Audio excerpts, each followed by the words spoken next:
చేనేత కార్మికుల ఐక్యత, చేనేత కార్మికుల ఐక్యత, నాయుడు గారి నాయకత్వం వర్ధిల్లాలి, వర్ధిల్లాలి నారా లోకేష్ బాబు నాయకత్వం.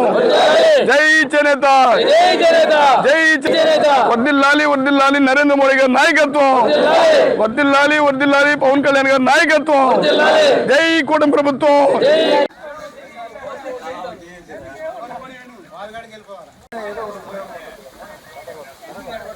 ఈరోజు చేనేత దినోత్సవం సందర్భంగా సంగం మండలం, సంగం టౌన్ నందు ఈ యొక్క చేనేత దినోత్సవాన్ని చేనేత కార్మికులందరూ కలిపి, అంటే వివిధ కులాలు ఉంటారు ఈ చేనేతలో, అన్ని కులాలను కలుపుకొని అందరూ చేనేత వర్గంగా ఏర్పడి అమ్మవారి సన్నిధిలో సంగం టౌన్లో ఈ యొక్క చేనేత కార్మిక దినోత్సవాన్ని జరుపుకోవడం జరుగుతుంది.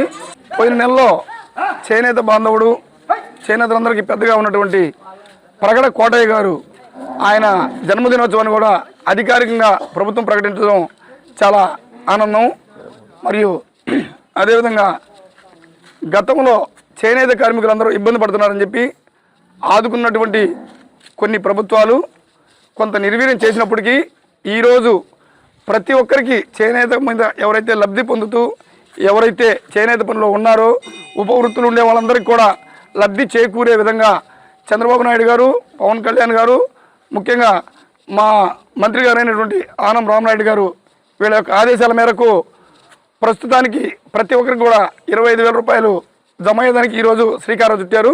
కాబట్టి ఈరోజు దాదాపు కొన్ని వేల మందికి, ఈ ఆంధ్ర రాష్ట్రంలో ఉన్నటువంటి కొన్ని వేల మందికి లబ్ధి చేకూరుతుంది. ఈ యొక్క లబ్ధి ఈ తుఫాన్లు ఇటువంటి కార్యక్రమాలు వచ్చినప్పుడు ఉపయోగించుకోవడానికి చేనేత కార్మికులకి చాలా ఉపయోగకరంగా తయారవుతుంది.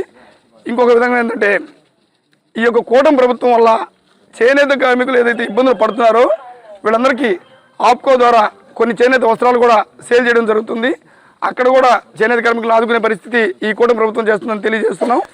మరొకటి, ఈ యొక్క నెలలో ఒక పండగ వాతావరణం చేనేత కార్మికులందరికీ కూడా, మాకు పెద్ద పండుగ ఎట్లా వస్తుందో ఆ విధంగా పండగ వాతావరణం మాదిరిగా చేనేత కార్మికులందరికీ ఇది ఒక పండుగ అని చెప్పుకోవాలి.